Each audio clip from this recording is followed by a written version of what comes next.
Good morning students, आपका next topic है equilibrium of bodies placed on a smooth inclined plane. तो यहाँ पे हम स्मूथ इंक्लाइंड प्लेन की बात करेंगे। देखो दो केसेस आपके पास। फर्स्ट केस क्या है, if a body of weight W is placed on a smooth inclined plane. आपके पास एक स्मूथ इंक्लाइंड प्लेन है, उस पर आपने एक वेट पुट ऑन किया है डब्ल्यू, और whose inclination with the horizontal is alpha, okay, and is supported by a force acting horizontally, और एक फोर्स से वो सपोर्ट कर रही है horizontally, that is let the force be P to find the force and reaction of the plane। देखो जब भी आप वेट पुट ऑन करोगे किसी बॉडी पे एक अपोजिट रिएक्शन प्रोड्यूस होती है, तो यहाँ पे क्या होगी, let the reaction be R, okay. ये आपके पास पी फोर्स है, ये एंगल अल्फ़ा। देखो ये हॉरिजॉन्टल है, ये पी फोर्स है, पैरेलल हैं दोनों, तो ये कॉरस्पॉन्डिंग एंगल्स क्या हो जाएंगे, इक्वल। तो ये एंगल अल्फ़ा है, तो ये क्या हो जाएगा, अल्फ़ा हो जाएगा, okay. Now the body is in equilibrium under the action of following forces at point O. तो आपके पास कौन कौन से फोर्सेज है, first is weight W acting vertically downward, second is force P acting horizontally along OD, and third is normal reaction R along OC। देखो अगर हम इन फोर्सेस को हॉरिजॉन्टली रिजॉल्व करेंगे along OD, तो क्या आएगा, P is along P direction क्या होएगा, cos 0, that is P cos 0, okay. Next R cosine of x axis के साथ, मीन्स ओडी के साथ क्या एंगल बनाएगा, ये एंगल आपके पास 90 है, ये अल्फ़ा है, तो क्या होगा, cos 90 plus alpha. Again W जो है वो ओडी के साथ क्या एंगल बना रहा है, 90 degree, so we get W cos 90, okay. यहाँ से क्या आएगा, cos 90 plus alpha minus sine alpha, and cos 90 is equals to 0, so we get p is equals to r sine alpha. Similarly जब आप परपेंडिकुलर के लिए फाइंड आउट करोगे तो आपके पास w की वैल्यू क्या आएगी, r cos alpha, and r is equals to w second alpha, okay. तो यहाँ से r की वैल्यू इसमें पुट करोगे तो आपके पास p की वैल्यू क्या आएगी, w tan अल्फ़ा, ठीक है। अब तो ये था फर्स्ट केस। अब सेकंड केस देखो क्या है, a body of weight W is placed on a smooth inclined plane of inclination alpha. एक आपने इंक्लाइंड प्लेन लिया है, उस पर डब्ल्यू वेट पुट ऑन किया है, and is kept in equilibrium by a force P which acts in a vertical plane in a direction making an angle theta with the plane. यहाँ पे आपने इस पार्ट में आपने जो फोर्स लिया था वो हॉरिजॉन्टली उसको सपोर्ट कर रहा था। ये जो फोर्स है पी वो कहाँ पर है, एंगल प्लेन के साथ एंगल थीटा बना रहा है, that is with the line of greatest slope through the body. तो to find the magnitude of P and normal reaction, तो किस तरह से होगा, देखो ये आपके पास डब्ल्यू वेट है, इसके अपोजिट रिएक्शन आर, और ये प्लेन के साथ क्या एंगल बना रहा है, फोर्स पी क्या एंगल बना रहा है, थीटा, ओके। यहाँ पे ड्रॉ करोगे तो ये इसके पैरेलल होगी, हॉरिजॉन्टल के पैरेलल, ये अल्फ़ा है, तो आपके पास ये एंगल क्या आएगा, अल्फ़ा आएगा।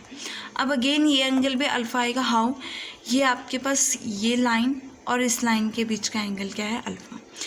इस लाइन का परपेंडिकुलर ये है और इस लाइन का परपेंडिकुलर ये है, so the angle between two lines is equal to the angle between their perpendiculars, कि दो लाइंस के बीच का जो एंगल होता है वो किसके इक्वल होता है, उनके परपेंडिकुलर्स के एंगल के इक्वल। तो इस लाइन का परपेंडिकुलर ये हुआ, इस लाइन का परपेंडिकुलर ये हुआ, तो इन दोनों के बीच जो एंगल होगा अल्फ़ा, इन दोनों के बीच भी क्या होगा, अल्फ़ा होगा। अब इस पॉइंट पर कौन कौन से फोर्सेस एक्ट कर रहे हैं, force R, force P and weight W. So तीन आपके पास forces, P along O C, normal reaction R along O D, and W the weight of the body acting vertically downward. Lami's theorem apply करोगे, P upon, that is P upon angle between W and R, आपके पास ये होना चाहिए। देखो ये angle जो है ये लीनियर बना रहा है, स्ट्रेट लाइन बना रहा है, तो ये एंगल क्या होगा, ये अल्फ़ा है, तो ये क्या होगा, 180 minus alpha, so we get sine 180 minus alpha, and R is proportional to sine of 9। देखो साइन ऑफ किसके बीच में, पी और डब्ल्यू के बीच में एंगल, तो क्या आएगा, देखो ये एंगल क्या है, 90, ये अल्फ़ा, ये theta, so we get sine 90 plus alpha plus theta is equals to W upon angle between R and P, W upon angle between R and P क्या होगा, ये एंगल थीटा है, इन दोनों के बीच का एंगल 90 है, so we get this angle 90 minus theta sine 90 minus theta. Solve करोगे तो आपके पास पी की value W sine alpha upon cos theta आएगी, आर की value W cos alpha plus theta upon cos theta आएगी। ओके, इसके कुछ दो पार्ट्स हैं। देखो स्पेशल केसेस हैं। Since p is equals to this, p is least, अगर p लीस्ट होगा कब होगा, अगर cos थीटा ग्रेटेस्ट होगा, अगर cos थीटा ग्रेटेस्ट है तभी p की वैल्यू लीस्ट होगी ना। और cos थीटा ग्रेटेस्ट कब होता है, जब वो 1 होता है। 1 कब होता है, जब थीटा 0 होता है। तो जब आप थीटा को 0 पुट करोगे तो p क्या आएगा, लीस्ट आएगा। It means least value p की क्या होगी, w साइन अल्फ़ा।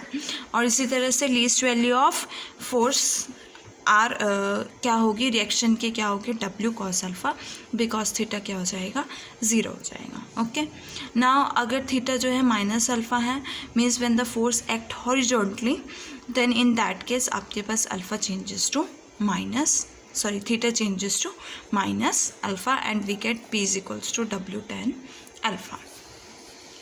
नाउ आपका फर्स्ट एग्जाम्पल है, देखो the forces P and Q acting parallel to the length and the base.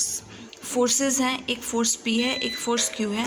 P force जो है, लेट द फर्स्ट केस भी P फोर्स जो है आपका इस प्लेन के, इंक्लाइंड प्लेन के पैरेलल जो है एक्ट कर रहा है बेस। और सेकेंड फोर्स जो आपका Q है वो किसके पैरेलल है, बेस के पैरेलल है, इसके पैरेलल है, तो ये होगा। Okay, now each of them singly supported by a weight W, so there is a reaction R, in also this case there is a reaction S. Now prove that 1 upon P square minus 1 upon Q square is equals to 1 upon W square. Now इस diagram में ओ point पर आप Lami's theorem apply करोगे। ये angle आपने alpha लिया, अगर ये एंगल अल्फ़ा बी के इस लाइन इंक्लाइंड प्लेन के साथ बना रहा है तो मीन्स उसके जो पैरेलल लाइन होगी उसके साथ भी बनाएगा, मीन्स पी के साथ भी क्या एंगल बनाएगा, अल्फ़ा बनाएगा। सिमिलरली ये एंगल क्या होगा, अल्फ़ा होगा, जैसे मैंने आपको आर्टिकल में बताया कि angle between two lines is equals to angle between their perpendiculars. Now Lami's theorem apply करोगे ओ पॉइंट पर, so P is proportional to sine of R and W। R and W क्या होगा, 180 minus alpha. W is proportional to P and R, that is 90। P और R के बीच का angle, because R और inclined plane के बीच का एंगल 90 है, तो इस P फोर्स जो कि पैरेलल है उसके बीच का एंगल भी क्या होगा, 90 डिग्री होगा। नाउ R जो है वो साइन ऑफ 90 प्लस अल्फ़ा होगा। कैसे, angle between W and P, this is 90 और दैट इज़ एंगल अल्फ़ा, तो so we get sine 90 plus alpha. Equate करोगे तो आपके पास कॉसिकेंट अल्फ़ा की वैल्यू क्या आएगी, W अपॉन P आएगी। Next again Lami's theorem O पे नेक्स्ट डायग्राम में अप्लाई करोगे तो आपके पास Q upon sine of same 180 minus alpha, W upon sine 90 plus alpha and S upon sine 90, this is same as the article number first. Okay, sort out करोगे तो W upon Q की value cot alpha आएगी। यहाँ से cosecant square alpha minus cot square alpha में value put करोगे तो आपके पास ये आएगा और इज इक्वल्स टू 1 होता है, तो यहाँ से 1 upon P square minus 1 upon Q square is equals to 1 upon W square हो जाएगा। ओके, नाउ एग्जाम्पल नंबर 2 है आपके पास। 2 weights P and Q rest on each of 2 smooth planes placed back to back. 2 planes हैं, back to back place किए गए हैं इस तरह से। ओके, इस तरह से तो बैक टू बैक प्लेस किए गए हैं और P और Q जो है 2 वेट्स हैं उन इंक्लाइंड प्लेन्स पर। अगर इस यहाँ पर वेट P है तो इसके opposite reaction R, let the इसके परपेंडिकुलर जो रिएक्शन हो रही है वो R डैश है। ओके, नाउ ऑफ इंक्लिनेशन, ये क्या इंक्लिनेशन बना रहे हैं, अल्फ़ा बना रहे हैं एंड बीटा बना रहे हैं और ये किससे, एक स्ट्रिंग से कनेक्टेड है। जब एक स्ट्रिंग से कनेक्टेड है तो इस पर जब फोर्स पुल, जब हम इसको पुल करेंगे तो एक फोर्स प्रोड्यूस होता है, that force is called tension. So same string है तो दोनों तरफ सेम टेंशन जो है वो प्रोड्यूस होगी। शो दैट, क्या शो करना है, P tan alpha is equals to Q tan beta. ठीक है, ये तो आपका फर्स्ट केस था। सेकेंड केस क्या है कि अगर स्ट्रिंग जो है यहाँ पे इससे पास ना होते हुए एक पुल्ली से पास हो रही है at the top of inclined plane, then in that case P sine alpha is equals to Q sine alpha. First case लेते हैं, ये एंगल अल्फा, ये बीटा है, सो ये एंगल भी क्या होगा अल्फा और ये एंगल भी क्या होगा beta. Why? Angle between two lines is equals to angle between their perpendicular. Same for this and same for this. अब इस ओ पॉइंट पर लैमिस थ्योरम अप्लाई करोगे, so P is proportional to sine of angle between R and T, तो क्या होगा 90 plus alpha, and T is proportional to angle between P and R, वो क्या होगा 180 minus alpha, and we get T is equals to P tan alpha. Again O dash पे Lami's theorem apply करोगे, so Q upon angle between R dash and T 90 plus sine 90 plus beta, and T is proportional to R dash and Q, यहाँ से क्या आएगा 180 minus beta, so we get T is equals to Q tan beta. This is also T, this is also T, दोनों को equal रखोगे, P tan alpha is equals to Q tan beta आएगा, जो आपको प्रूफ करना था। Okay, now second case है आपके पास कि अगर जो आपका स्ट्रिंग है वो पुली से पास होते हुए जा रहा है, लेट द जो इस स्ट्रिंग में टेंशन प्रोड्यूस हो रही है, let the tension be T dash and let this tension be T dash because same string. Lami's theorem at O point आप अप्लाई करोगे तो आपके पास देखो क्या आएगा, P is proportional to sine of S and T dash that is sine 90। Again T dash और angle between P and S, इसके अपोजिट जाओगे, ये एंगल अल्फा होता है, तो ये एंगल अल्फा होगा, ठीक है, और ये क्या हो जाएगा 180 माइनस अल्फा, यहाँ से T dash is equals to P sine alpha. Similarly इस पॉइंट पे अप्लाई करोगे लैमिस थ्योरम, तो आपके पास T dash is equals to Q sine beta आएगा, और दोनों को इक्वेट करोगे तो P sine alpha is equals to Q sine beta आएगा, ठीक है। ये आपका एग्जाम्पल ख़त्म, और इसके साथ आपका चैप्टर 1 फिनिश हो गया, और कोई भी डाउट्स है तो आप मेरे को मैसेज कर सकते हो। ओके।